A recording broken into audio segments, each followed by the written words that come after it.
उनमें उद्यमिता विकास को प्रोत्साहन देने के लिए मुख्यमंत्री उद्यमी योजना प्रारंभ की गई।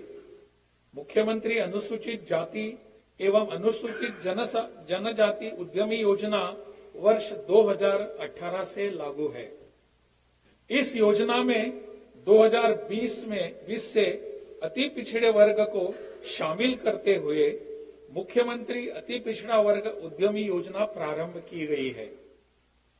वर्ष 2021 में 7 निश्चय 2 के तहत सभी वर्गों की महिलाओं के लिए मुख्यमंत्री महिला उद्यमी योजना प्रारंभ की गई। इन तीनों योजनाओं में उद्यमियों को 10 लाख रुपए तक की सहायता दी जाती है, जिसमें 5 लाख रुपए का अनुदान एवं 5 लाख रुपए तक का ब्याज मुक्त ऋण दिया जाता है। इसके अतिरिक्त वर्ष 2021 में ही 7 निश्चय 2 के तहत अन्य वर्गों सामान्य एवं पिछड़ा वर्ग के युवाओं के लिए मुख्यमंत्री युवा उद्यमी योजना शुरू की गई, जिसमें 5 लाख रुपए का अनुदान एवं 5 लाख रुपए का ऋण 1% ब्याज पर दिया जाता है। इसी तरह राज्य के अल्पसंख्यक वर्ग के युवाओं में उद्यमिता एवं स्वरोजगार को बढ़ावा देने के लिए सितंबर 2023 से मुख्यमंत्री अल्पसंख्यक उद्यमी योजना प्रारंभ की गई है। इन सभी योजनाओं में कुल मिलाकर अब तक 40,049 उद्यमियों को 2,408 करोड़ रुपए से अधिक की राशि उपलब्ध कराई गई है। उद्योगों के विकास के लिए सरकार के प्रयासों से हजारों लोगों को रोजगार के नए अवसर मिल रहे हैं। दूसरे निश्चय सशक्त महिला सक्षम महिला, इसके अंतर्गत उच्चतर शिक्षा हेतु महिलाओं को प्रोत्साहित करने के लिए इंटर पास करने पर 25,000 रुपए तथा स्नातक उत्तीर्ण होने पर 50,000 रुपए दिए जा रहे हैं।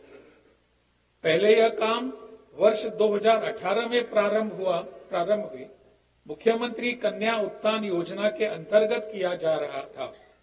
उस समय इस योजना के अंतर्गत इंटर पास करने पर 10,000 रुपए तथा स्नातक उत्तीर्ण होने पर 25,000 रुपए की राशि दी जाती थी, जिसे अब 7 निश्चय 2 के तहत 2021 से बढ़ाकर क्रमशः 25,000 रुपए एवं 50,000 रुपए कर दिया गया है। अब तक इंटर पास 12 लाख से अधिक छात्राओं को तथा स्नातक उत्तीर्ण 1,60,000 से अधिक छात्राओं को आर्थिक सहायता दी जा चुकी है। साथ ही 7 निश्चय 2 के अंतर्गत शुरू की गई मुख्यमंत्री महिला उद्यमी योजना के तहत 6,753 महिलाओं को लाभ मिला है। सरकार के तीसरे निश्चय हर खेत तक सिंचाई का पानी, इसके अंतर्गत तकनीकी सर्वेक्षण कर 29,952 योजनाओं का चयन किया गया है एवं 4 विभागों तथा जल संसाधन विभाग, लघु जल संसाधन विभाग, ग्रामीण विकास विभाग और कृषि विभाग द्वारा इस काम को कराया जा रहा है। अब तक जल संसाधन विभाग द्वारा 666, लघु जल संसाधन विभाग द्वारा सतही जल से सिंचाई की 306, कृषि विभाग द्वारा 880 तथा ग्रामीण विकास विभाग द्वारा 187 योजनाएं पूर्ण की जा चुकी हैं। इन योजनाओं से 2,75,000 हेक्टेयर से भी अधिक क्षेत्र में अतिरिक्त सिंचाई क्षमता का सृजन हुआ है। इस काम को तेजी से कराया जा रहा है। सरकार के चौथे निश्चय स्वच्छ गांव समृद्ध गांव के अंतर्गत ग्रामीण क्षेत्रों में सोलर स्ट्रीट लाइट लगाने का काम चल रहा है। सभी पंचायतों के प्रत्येक वार्ड में औसतन 10-10 सोलर स्ट्रीट लाइट के अलावा हर पंचायत में 10 अतिरिक्त सोलर लाइट की व्यवस्था की गई है, जिनका उपयोग उस पंचायत के बड़े वार्डों तथा अन्य सार्वजनिक स्थलों जैसे कि स्कूल, स्वास्थ्य केंद्र, पंचायत सरकार भवन आदि के लिए किया जा सकेगा। सोलर स्ट्रीट लाइट से गांव में रात भर रोशनी मिलती रहेगी। कई वार्डों में सोलर स्ट्रीट लाइट का काम पूरा हो गया है और अगले वर्ष के अंत तक सभी वार्डों में काम पूरा किया जाएगा। सरकार के 5वें निश्चय स्वस्थ शहर विकसित शहर के अंतर्गत 122 नगर निकायों में ठोस एवं तरल अपशिष्ट प्रबंधन की व्यवस्था पूरी हो गई है तथा 261 नगर निकायों में यह व्यवस्था की जा रही है। मोक्षधाम योजना के अंतर्गत जिला मुख्यालयों एवं महत्वपूर्ण नदी घाटों के आसपास शवदाह गृह निर्माण की 49 योजनाओं की स्वीकृति दी गई है, जिसमें 9 योजनाओं पर कार्य प्रारंभ हो गया है। शहरों में स्ट्रॉम ड्रेनेज के लिए पूर्व से 13 योजनाओं का क्रियान्वयन किया जा रहा है तथा हाल ही में स्वीकृत 11 शहरों की योजनाएं निविदा की प्रक्रिया में है। सरकार के 6ठे निश्चय सुलभ संपर्कता के तहत जाम की समस्याएं से मुक्ति एवं सुचारू यातायात के लिए 36 बाईपास का निर्माण प्रस्तावित है। प्रथम चरण में शुरू की गई 20 योजनाओं से 4 योजनाओं का काम पूरा हो चुका है एवं 11 योजनाओं में कार्य प्रगति पर है तथा 5 योजनाओं में कार्यवाही प्रक्रियाधीन है। ग्रामीण क्षेत्रों में सर्वेक्षण कर गांवों को महत्वपूर्ण स्थानों से संपर्कता प्रदान करने के लिए ग्रामीण पथों की 1623 योजनाएं चिन्हित की गई है, जिनकी कुल लंबाई 12,250 किलोमीटर है। इस योजनाओं को अंतिम रूप दिया जा रहा है तथा शीघ्र ही इन पर काम प्रारंभ किया जाएगा। सरकार के 7वें निश्चय सबके लिए अतिरिक्त स्वास्थ्य सुविधा, इसके अंतर्गत फरवरी 2021 से गांवों के 7,800 स्वास्थ्य उपकेंद्रों में टेलीमेडिसिन की व्यवस्था की गई है। अब सामान्य बीमारियों के लिए लोगों को दूर स्थित अस्पतालों में नहीं जाना पड़ता है।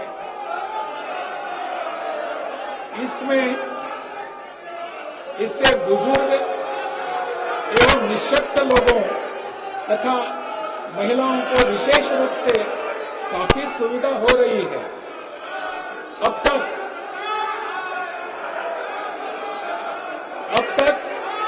1,18,00,000 सुनिए, अब तक 1,18,00,000 से अधिक लोगों ने इसका लाभ लिया है।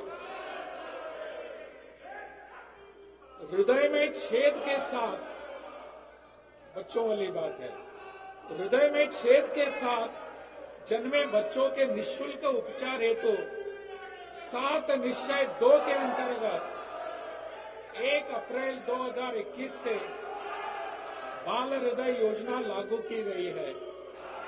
इस योजना के प्रशांति फाउंडेशन के सहयोग से गुजरात के अहमदाबाद में अवस्थित सत्य साई अस्पताल में ऐसे बच्चों का मुफ्त इलाज कराया जाता है।